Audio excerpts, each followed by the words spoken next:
जय गुरु जी, शुक्राना गुरु जी। जय गुरु जी संगत जी। आइए संगत जी, आज हम जानेंगे कि कैसे गुरु जी के आगे मेडिकल साइंस भी फेल है। कैसे गुरु जी बड़ी बड़ी बीमारियों का इलाज हमें छोटी से छोटी चीज़ें खिलाकर कर देते हैं। जय गुरु जी, शुक्राना गुरु जी। आगे बढ़ने से पहले आप अपने चैनल गुरुजी सत्संग वर्ल्ड को सब्सक्राइब कर लीजिए ताकि आपको ऐसे वीडियोस, ऐसे सत्संग, ऐसे हमारे गुरुजी महाराज की ब्लेसिंग्स रोज़ रोज़ मिले। और संगत जी, इन वीडियोस को, इन सत्संग को अपने दोस्तों के साथ, अपने गुरु परिवार के साथ शेयर कीजिए ताकि वो भी हमारे गुरुजी महाराज की महिमा को जान सके, उनकी ब्लेसिंग्स को पा सके। और हाँ संगत जी, आप में से कोई भी संगत अपना सत्संग हमारे साथ शेयर करना चाहते हो, अपने गुरुजी महाराज का शुक्राना करना चाहते हो या अपने दोस्तों में बांटना चाहते हो, तो नीचे दिए गए ईमेल आईडी या फिर व्हाट्सएप नंबर पर आप हमें मैसेज कर सकते हैं। आपके सत्संग भी बहुत जल्द ही शेयर किए जाएंगे। जय गुरुजी, शुक्राना गुरुजी। आज का सबसे पहला सत्संग है भगवान दास जेठरा का। हमारे विषय में ये कथन 100% सही है। मार्च 1998 में हमें गुरुजी के पहली बार दर्शन हुए। उसी दिन उन्होंने हमें अपनी शरण में ले लिया। उस दिन से हमारी ज़िंदगी पूरी तरह से बदल गई। वाकई में वो हमारी ज़िंदगी का सबसे भाग्यशाली और सुनहरा दिन था। मैं गुरुजी के पास तब गया था जब मेरी ज़िंदगी, बल्कि बोला जाए तो मेरा पूरा परिवार बिल्कुल ही ख़त्म हो गया था। मेरे सबसे बड़े बेटे सुमित को एक लाइलाज कैंसर से डायग्नोज किया गया था। मेरी वाइफ को एक कोवर्कर डॉक्टर ने हमें गुरुजी के बारे में बताया। हम उनके पास गए क्योंकि हमारे पास और कोई उम्मीद या चारा नहीं था। लेकिन एक बार उनकी शरण में आने के बाद उन्होंने हमारी ज़िंदगी के हर पहलू का ऐसा ध्यान रखा कि फिर कभी हमने ना तो पीछे मुड़कर देखा और ना ही कहीं और जाने के बारे में सोचा। मैं ये बात स्वीकारता हूँ कि इसका एहसास मुझे उस टाइम नहीं हुआ, पर अब जब मैं पीछे मुड़कर देखता हूँ कि हमें कितने अनगिनत आशीर्वाद प्राप्त हुए और कितने चमत्कार हमने देखे, तो मेरे मन में कोई डाउट नहीं है कि वह भगवान शिव के अवतार हैं, जिन्होंने सिर्फ अपने भक्तों को आशीर्वाद देने के लिए मनुष्य रूप धारण किया। सुमित का कैंसर मेरे परिवार के लिए एक अप्रत्यक्ष कृपादान साबित हुआ जो हमें गुरुजी की ओर ले गया। सुमित ने अपने सत्संग का वर्णन अलग से विस्तार पूर्वक किया है। हमारे परिवार के हर सदस्य को गुरुजी के इतने आशीर्वाद प्राप्त हुए हैं कि उन सब का वर्णन कर पाना भी नामुमकिन है। उनका धन्यवाद करने के बारे में तो हम क्या ही कहें। मैंने भारत सरकार द्वारा आयोजित कैलाश मानसरोवर यात्रा पर जाने की योजना बनाई थी। जब मैंने गुरुजी से आज्ञा मांगी तो उन्होंने कहा कि मैं वहाँ क्यों जाना चाहता हूँ जब शिव तो मेरे सामने यहीं पर उपस्थित है। स्वाभाविक है मैं यात्रा पर नहीं गया। उस साल यात्रा मार्ग पर बहुत सारे लैंडस्लाइड्स हुए, जिनमें 20 डिवोटीज के 2 दल के नीचे आने के कारण उनमें से बहुत से जनों की मृत्यु हो गई। गुरुजी को इस बात का पहले ही आभास था और उन्होंने मुझे जाने से रोक दिया था।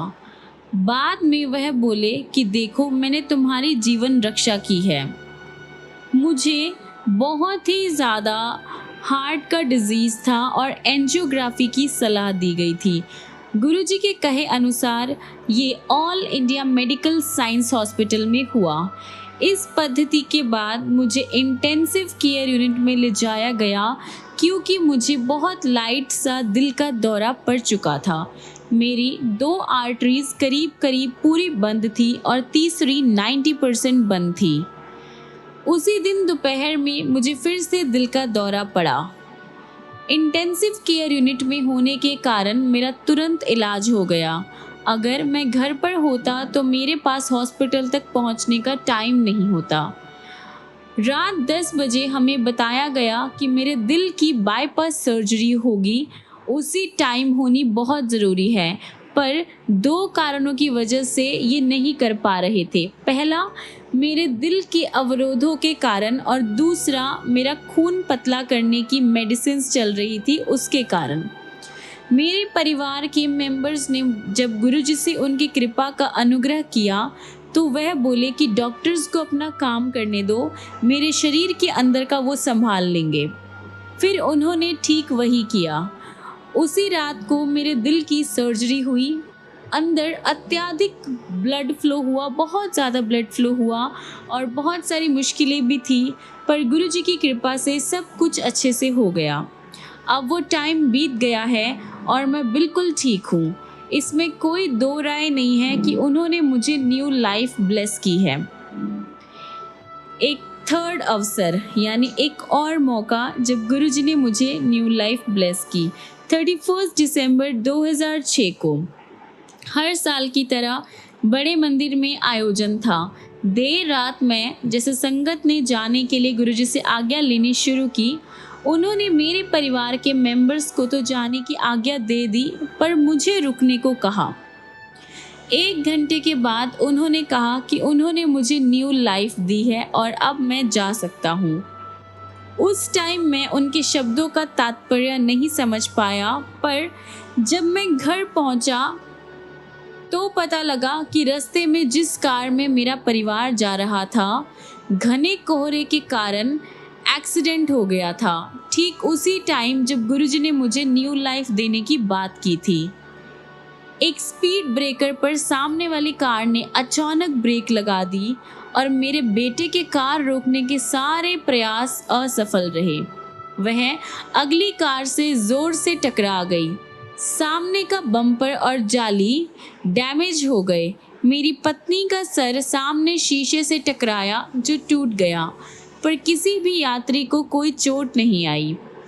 गुरुजी के पास अगले दर्शन पर वह बोले कि उन्होंने पूरे परिवार की रक्षा की थी।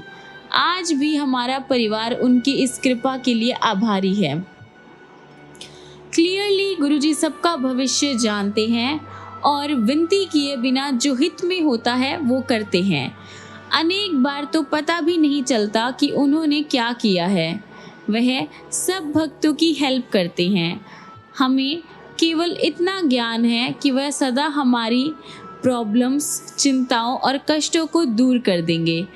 हम अपने सब मानसिक तनाव उन पर छोड़कर शांतिपूर्वक रह सकते हैं।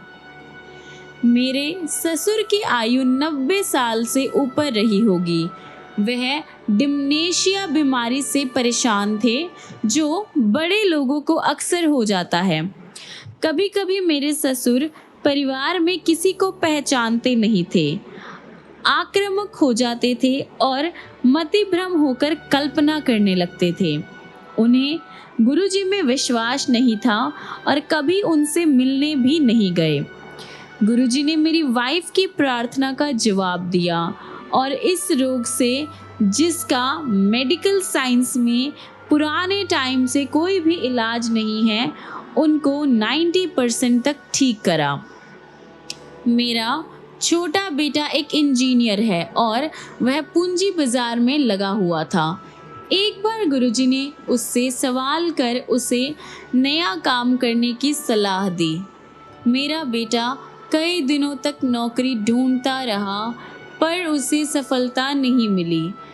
एक दिन गुरुजी ने फिर से उससे सवाल किया और नकारात्मक जवाब मिलने पर कहा कि उसे 15 दिन में नया काम मिल जाएगा।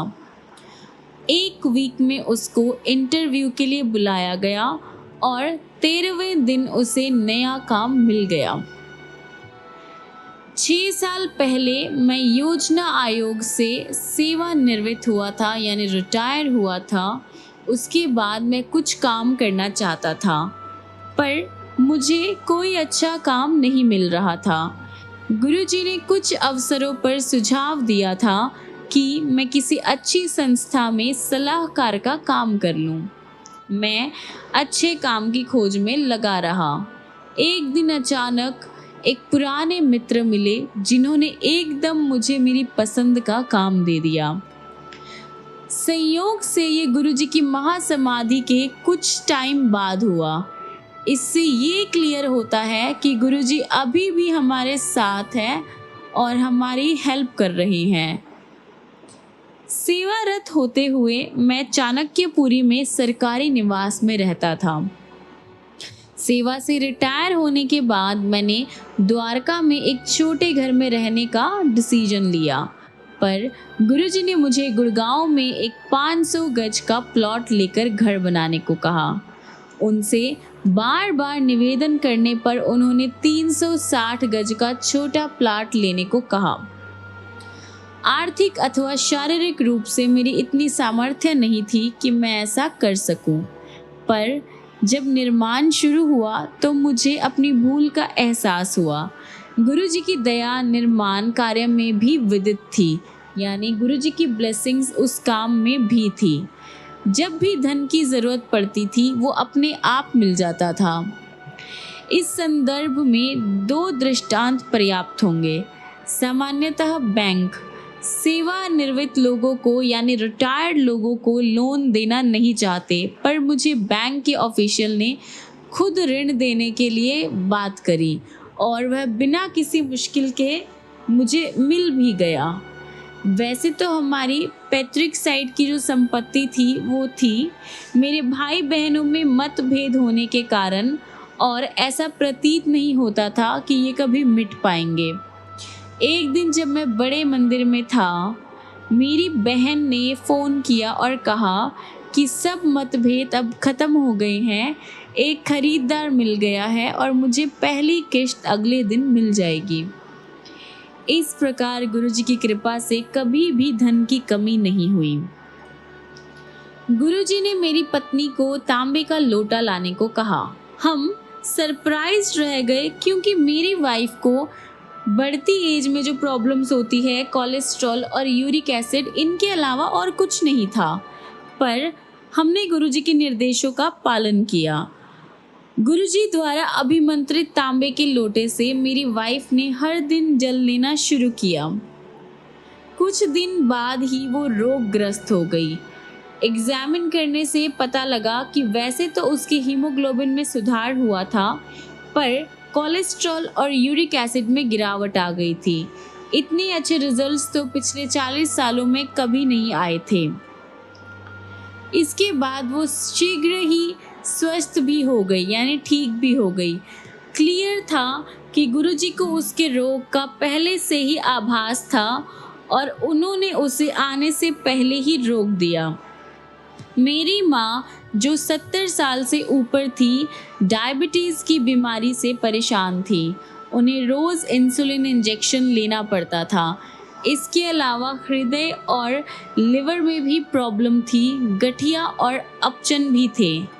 वास्तव में वह गुरुजी ने पास आने की अभिलाषा रखते हुए भी आने का साहस नहीं जुटा पाती थी, क्योंकि संगत में ज़मीन पर बैठना पड़ता था।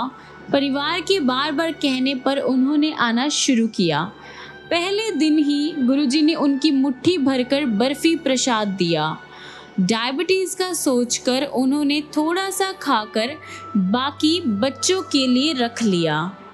इतनी बड़ी सभा में किसी नॉर्मल इंसान के लिए ये देख पाना संभव नहीं था, पर गुरुजी तो अंतर्यामी हैं और सब देख सुन सकते हैं।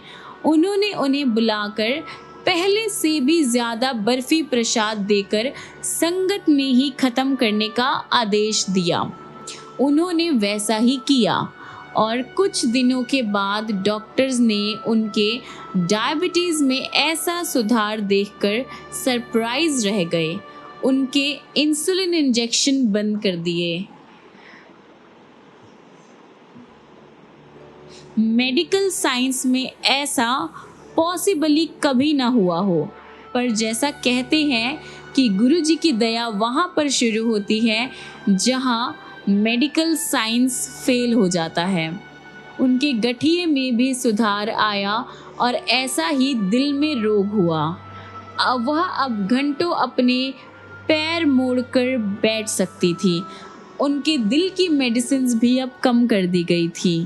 ये सब गुरुजी को उनकी स्थिति बिना बताए हुआ। इसमें कोई डाउट नहीं है कि गुरुजी हर जगह पर है। उन्हें बताए बिना उन्हें सबका ज्ञान है और वह सब करने में सक्षम है। वह अपने संगत के हित में जो भी हो वह स्वयं कर देते हैं।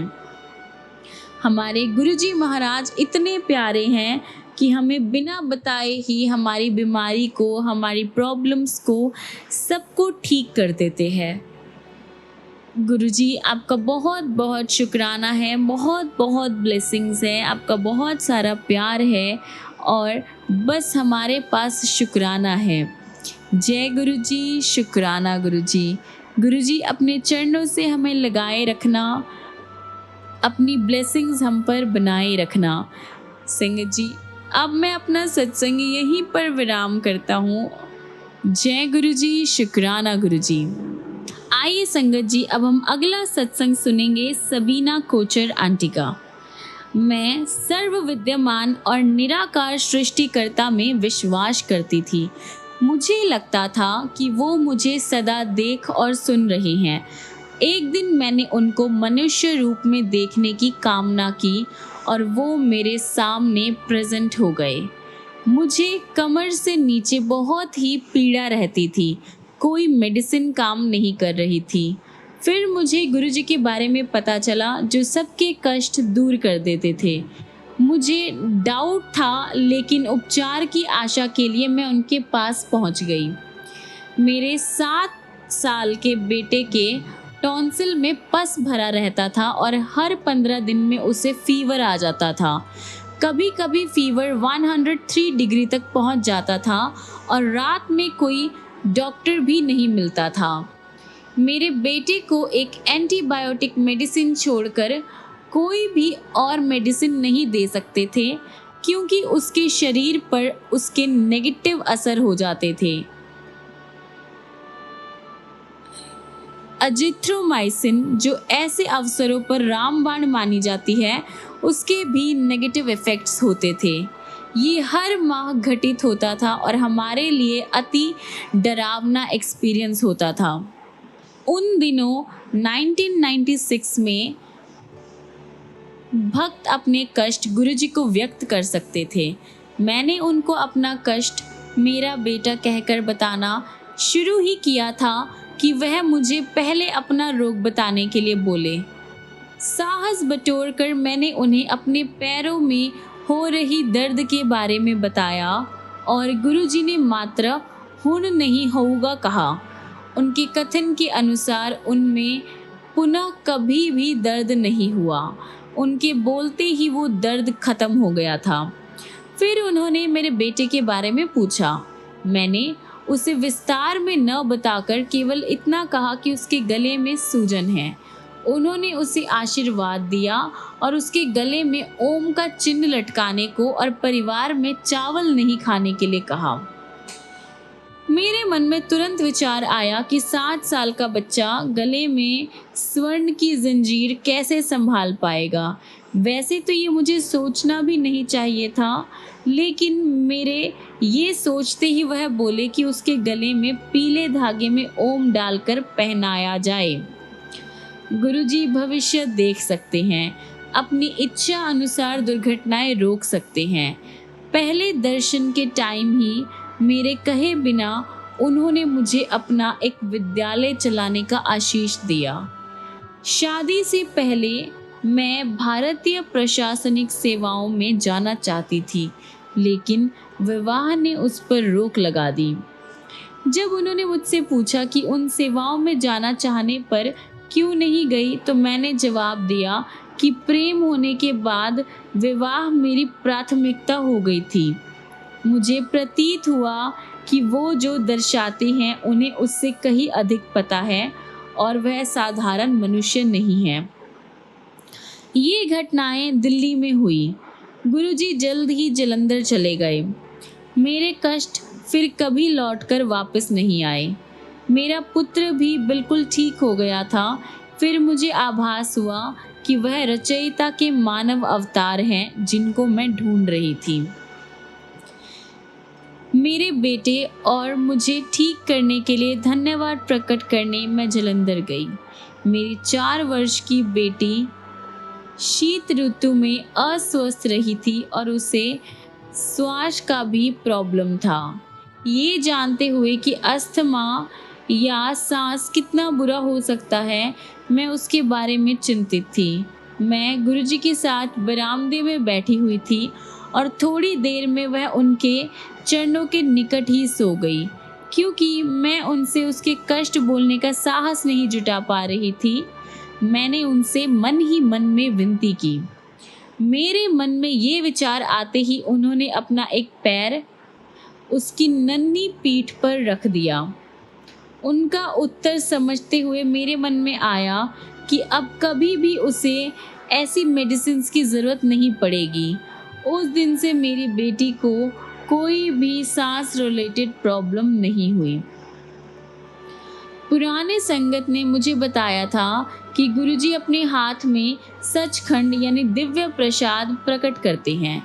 मुझे क्या पता था कि एक दिन वह मुझे भी प्रसाद देंगे। उन्होंने मुझे अपने पास बुलाया और अपना हाथ बढ़ाकर बोले, ले।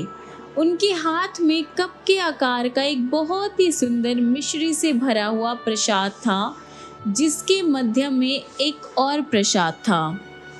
मेरे पिता दिल के रोगी थे, जिन्हें गुरुजी से मिलने से पहले 2 दिल के दौरे पड़ चुके थे।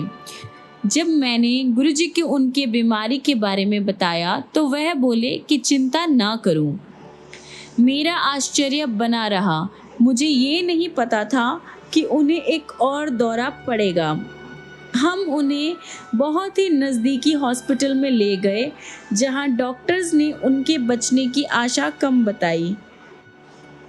मैंने अपने पति को घर से गुरुजी का सचखंड प्रसाद लाने को कहा। इंटेंसिव केयर यूनिट में जाकर मैंने अपने पिता, जो जीवन रक्षा उपकरणों पर थे यानी वेंटिलेटर पर थे, उनकी जिवा पे एक छोटा सा टुकड़ा प्रसाद रखा, घुलने की आशा के साथ। उसके आधे घंटे के बाद लिए गए ईसीजी के अनुसार उन्हें केवल अपच की प्रॉब्लम थी। वह उनके एंट्री होने पर लिए गए रिपोर्ट्स थे, जैसा मतलब उनमें गंभीर था या जो भी डराने वाला था वो अब उनमें नहीं था। मेरे पिता के हॉस्पिटल से निकलते ही हम जालंधर गए। मेरे एंटर करते ही गुरुजी ने मुझे अपने पास बुलाया और अपना एक्सपीरियंस सुनाने के लिए कहा। ये पिता वाली घटना भी। मेरा विश्वास है कि जब गुरुजी सत्संग सुनाने को कहते हैं तो सुनाने वाले, सुनने वाले और अब पढ़ने वाले सबको उनका आशीर्वाद मिलता है। मेरे पिता को लिम्फोमा यानी गांठों का कैंसर हो रहा था। मैं गुरुजी को बताने गई परंतु कह नहीं पाई। मैंने सुना था कि भक्तों के कष्टों को दूर करने के लिए वह कष्ट अपने ऊपर अंतरित कर लेते हैं और उस दिन वह कष्ट में लग रहे थे। मैं कुछ कहे बिना ही लौट आई।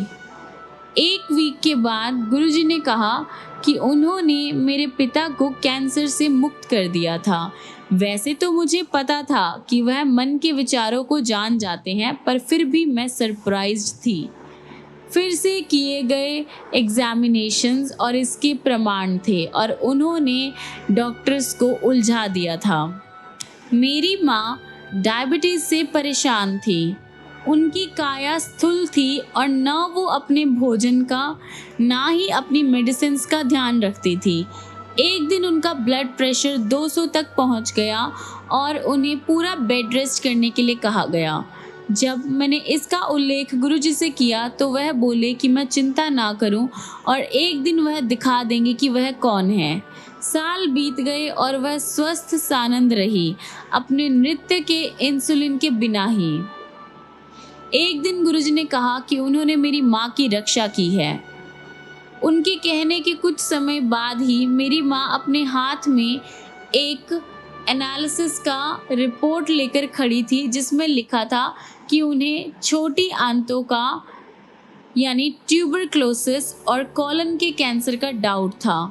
उनके पांव तले मानो ज़मीन खिसक गई और वह भागी हुई गुरुजी के आशीर्वाद के लिए आई।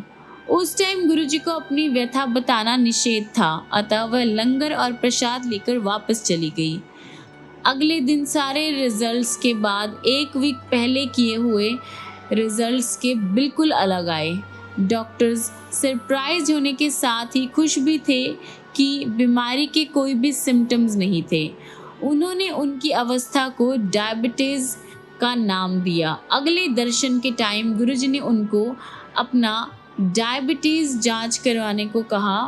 फिर उन्होंने मेरी ओर देखकर पूछा कि ये कैसे हुआ। मैं उनके इस कथन का गूढ़ अर्थ समझ नहीं पाई। कुछ दिन के बाद मेरी माँ ने मुझे फ़ोन पर बताया कि उनके डायबिटीज़ के जो लेवल थे वो 160 से 130 आए थे, जबकि वो कई सालों से 280 और 260 आ रहे थे। फिर उन्होंने मुझसे पूछा ये कैसे हुआ। तब मुझे समझ आया कि गुरुजी मुझे माँ की प्रतिक्रिया कैसी होगी इस बारे में बता रहे थे। अपने परीक्षण से मेरी माँ को संतोष नहीं हुआ और उनके विचार में अवश्य कोई गलती हुई थी। जब उन्होंने फिर से अपने डायबिटीज़ को चेक करवाया तो रिजल्ट्स 113 से 99 आए। गुरुजी ने मेरी माँ को एक दिन सिद्ध कर दिया था कि वह कौन है। वर्षों पहले मेरा हीमोग्लोबिन का जो स्तर था वो गिरता जा रहा था। एक दिन गुरुजी ने कहा कि यदि मुझे उस रोग का ज्ञान हो गया जो उन्हें है तो मैं अपने स्थान पर खड़ी नहीं रह पाऊंगी। मुझ में उनसे पूछने का साहस नहीं था, क्योंकि मुझे ज्ञात था कि वह हर रोग को हर कर हमें ठीक कर देते हैं।